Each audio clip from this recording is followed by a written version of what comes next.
Well, now what?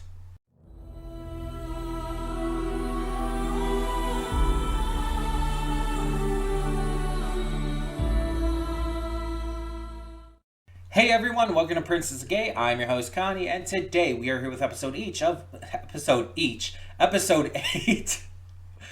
Bleach, the Thousand Year Blood War.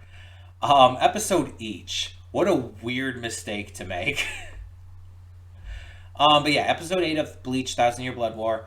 And last time we kind of finished this initial assault on the Soul Society. Yuhabaha and the Vandenreich have retreated for now.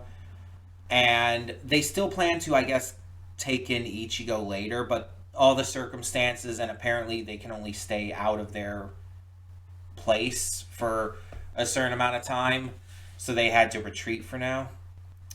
Interesting. And it's even more interesting that apparently it was because of Aizen that their time ran out. I wonder if Aizen knew about their time limit then. I assume he probably did. But last episode also had the big reveal that Ichigo is a Quincy. That his Quincy heritage comes from his mom. And it didn't go into much other detail than that, but that is really fascinating. Because while it's something that I knew, because again, this has been the manga for this has been out for over a decade, and people have been talking about it since then. It's something I knew about, but at the same time, I still really really enjoy how it was executed here. Because even though I knew it was coming, it was still a good reveal. I also liked just the ending of the fights and everything, and how everything kind of went down, how Ichigo eventually escaped using his Quincy powers. So yeah, a lot of great stuff. There's still some mysteries we haven't gotten resolved yet, like who was that who finished off the Stern Ritter outside of the portal to the Soul Society, and that Kisuke had the reaction to. What's going on just with them in general, since the last time we saw that group, Chad was, very fucked up. And like I had said back then, Orihime would be able to heal him, I'm sure, but we haven't checked in with them again yet. Also, what happens now with the Soul Society? Head Captain Yamamoto is fucking dead. Very fucking dead. Who takes over? My guess would be Unohana, but I mean, I don't know for sure. I don't know if it just goes based on number like that. As long as it's not Mayuri, I'm good. It's going to be interesting to see that, though, at this point. Because a lot of shit's going to have to be changed around, right? With how the 13 Court Guard squads are run. I guess we'll have to see. I don't know what to expect. I don't know where it's going to go from here. But we'll find out. So, I say we should just get into this. Not waste any more time. Sorry ahead of time for the lighting if it looks like it's very yellow. It's just the time of day. There hasn't been a lot of light outside anyway because, very super cloudy. Very rainy lately. And if the light looks like it's pulsing or whatnot, that's coming from the Christmas tree over here. It is pulsing. We have the Christmas tree has like a pulsing light thing going on, so I apologize for that as well. There's not really anything I can do about the lighting situation. It's like 3 o'clock when I'm recording this, but it's still like darker than it normally would be because this time of year is like that. So, yeah. That being said, we're just going to get into this and hope for the best. So let's see what this episode gives to us. Cutting in here real quick to remind you of all the awesome content we have on the channel. Between Monday and Friday, we have a plethora of awesome series reactions with 2 on Wednesday. We also have movie reactions every Saturday and Sunday. I do pre-record them during the week, but upload them on the weekend. And don't forget about all the gaming content over on the Princess of Gaming channel. We have Baldur's Gate 3 every single day, Horizon Forbidden West on Mondays and Fridays, Tuesdays and Thursdays is Life is Strange, Wednesdays and Sundays is Red Dead Redemption 2, and on Saturdays we have Nier Automata. A lot of great gaming content every day. don't forget to click the link in the description below to follow it to today's reaction. I redirect everything just due to copyright reasons. And please subscribe to the channel and like the video if you want to see more awesome content such as this. So thank you so much for tuning in, and I will see you at today's reaction. And we are back, and we'll begin with spoilers in 3, 2, 1, now. So sorry about the fact that I'm, terrible at explaining shit. Let me try to explain this again, because I don't know if I got things across well enough. The original series ended 10 years ago, right? And obviously the manga had continued and ended past that. So this arc was around in the manga, and a lot of people read it back then. And of course, because there was a decade between the end of the original series and the start of Thousand Year Blood War, I've heard things. Like, I've heard a lot of things about the series and where it goes. Not everything, of course. A lot of things I didn't know about and still don't. I would say probably most things. But there are certain things that, just because of people talking about it and because of things here and there that I have heard about. And one of those things was that I did hear that Isshin Kurosaki, Ichigo's father, the Soul Reaper, is connected to the Shiba clan. Again, I never found out, I never was told, I never saw how he was connected. I never learned of any kind of specificity with that. And to be honest, if anything was stated in the original series about that, I don't remember at all. If anything was stated in the original series in any way about that, I don't remember. But that is one thing I knew. But I didn't know, what kind of connection there was. And this seems to be, a big reveal in the way it's done anyway. So it seems like, Kukaku said it, that Isshin is their uncle. Even though it didn't say it was Isshin, it's like, that was just fucking Isshin. That was so blatantly fucking Isshin.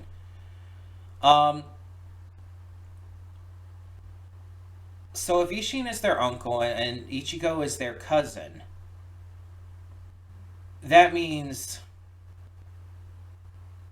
that the Kurosakis and the Shibas are, branches of the same clan, basically.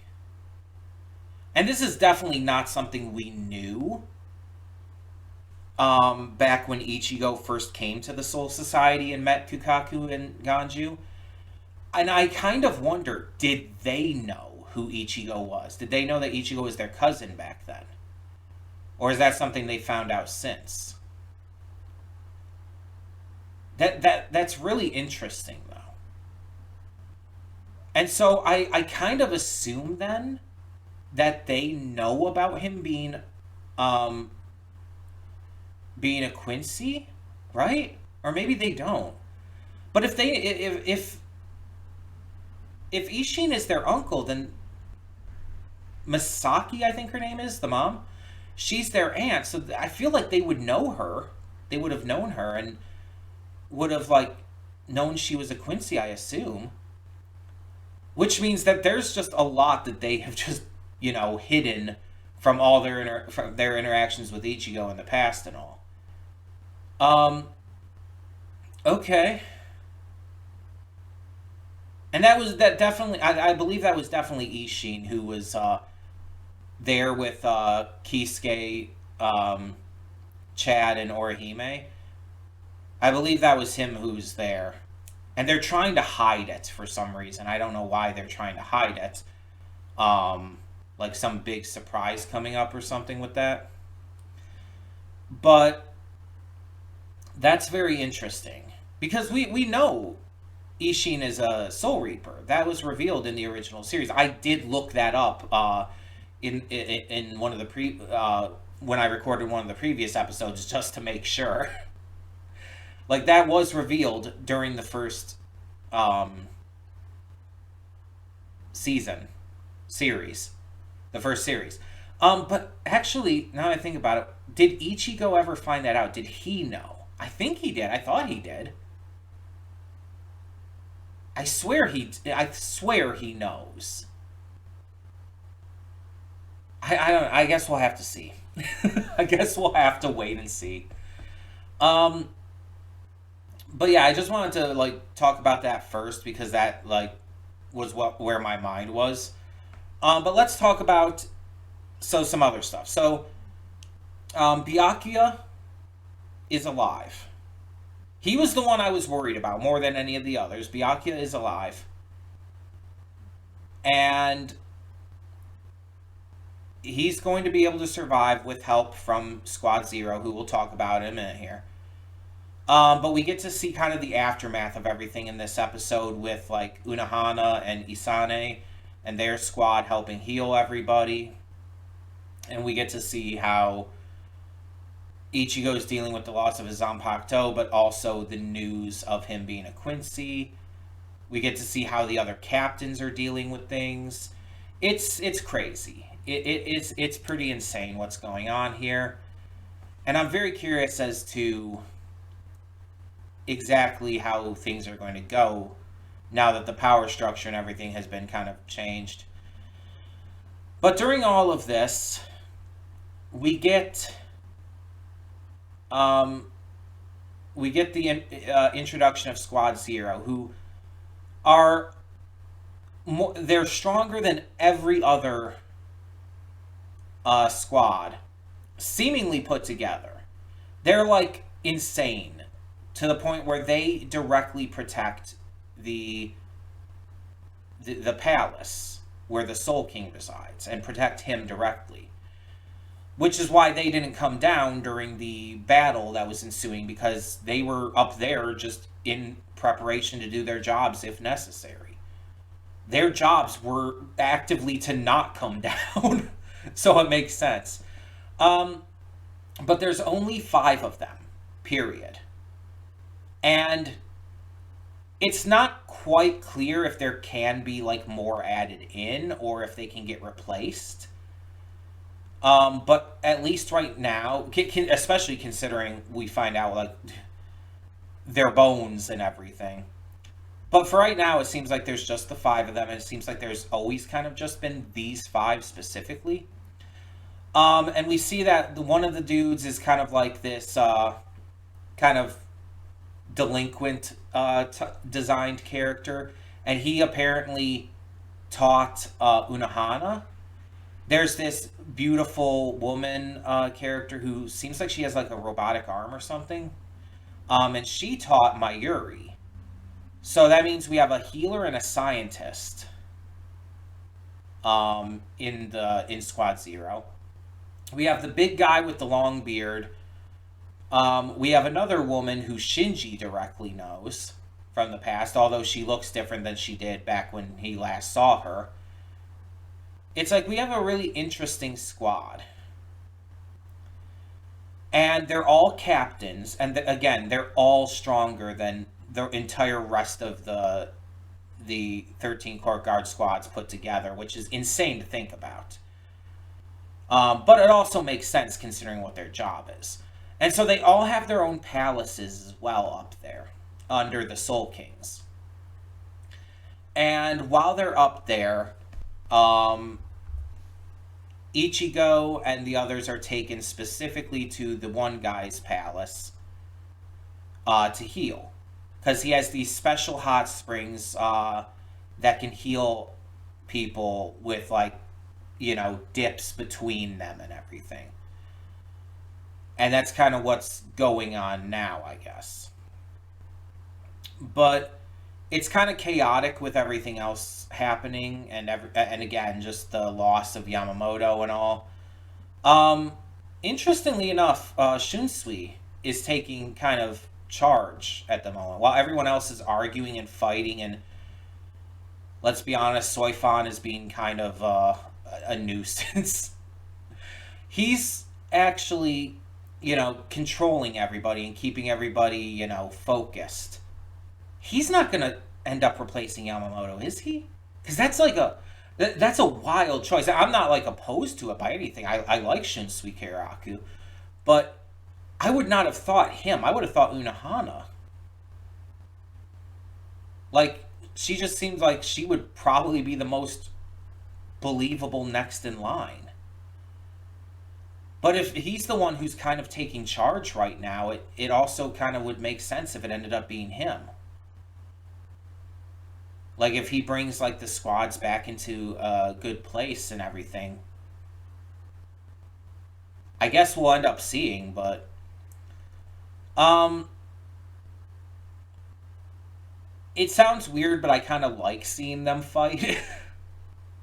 Because I like seeing their personalities come out. I like seeing them, like, really get to showcase that. Um, Also, by the way, there was another member of the of Squad Zero I didn't mention because he didn't really do anything. He just was there. He didn't really have any like speaking lines or any notable moments, so I didn't mention him. He was kind of dancing when they came down, though. So there's that. Um, but I'm sure we'll see plenty more of him in the future. But yeah, it's really interesting right now because there's a lot going on, and I'm really curious as to how that's going to continue to progress. Especially wondering when the next attack's gonna be. Because even Squad Zero is saying that, oh yeah, you remember Aizen? You remember how fucking terrible and evil he is? Yes. So Yuhabaha and the Vandenreich are much, much worse, actually. And it's like, oh, okay, well, shit. I mean, obviously they're worse than Aizen. I mean, that's blatantly obvious. But at the same time, them just kind of saying that, it's like, oh, Aizen is like the pure embodiment of evil. These guys are worse than that. It's like, that's not comforting, thanks. That's very actively discomforting. But yeah, that was like, okay. Um, they have interesting personality and character so far. I don't really have too many feelings on any of them because they just haven't had enough time to showcase themselves yet.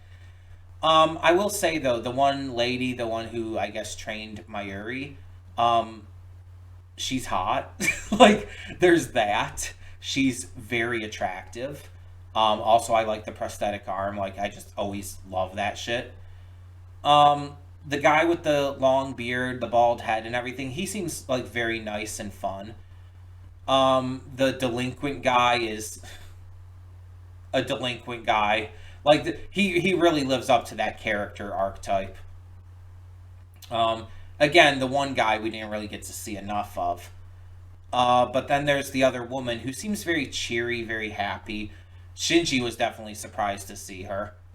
And Shinji, by the way, I like that we got a moment with him and Ichigo in this. Just, for old time's sake. I think that was pretty nice to see. We also got to see Ichigo light up when he saw Orihime, which was super fucking cute. Like, come on, it's super cute. And he kept that energy for Chad too, of course, because he was worried about him as well. I mean, he's worried about all his friends. But like when he saw Orihime, he lit up. Like he glowed. He was so happy to see her and to see her safe and okay. Like, come on. Like, people who ship him with Rukia, really? You see a reaction like that and you ship him with Rukia? Really? Like, come on. But in all seriousness, yeah, this was a good Fallout episode, showing the aftermath of everything that happened and setting up more really interesting things for the future. Especially the fact that because his sword was destroyed in Bankai mode, he can't actually fix it, but it can be reforged, which means it won't be quite the same as it was before. but it will be able to be used and everything. It will be restored to a degree. It's just going to be. It's probably going to have like maybe some new abilities, some new strengths and whatnot, maybe some new weaknesses. It's definitely going to change how he fights. And I'm definitely interested to see how it changes. I wonder, like, if his Bankai is actually going to, like, be presented in a new way, or even his Shikai. That's going to be very interesting to see if they have new, like, appearances, basically. And what's that going to do to Zangetsu himself, the spirit inside of him, inside of his Zanpakuto? Like, is Zangetsu himself going to be affected by that? Because we have not touched on that since this season, this arc started. And what about the hollow version of Zangetsu, the other side? Um, there's just a lot to think about here. I guess we'll see as it goes along. Obviously, no spoilers. Do not spoil me on anything that's yet to come or yet to be revealed or whatnot. Like I said, I know a couple things here and there, but I don't know the context behind them, and I don't know everything about them. So just don't spoil. And for the people who are watching these reactions as well, don't spoil. Um, but I would love to hear what you thought of this specific episode of Bleach, the Thousand Year Blood War. So tell me about that in the comments below. For now, though, thank you so much for tuning in. I'm Connie, and I'm signing off. See y'all next time.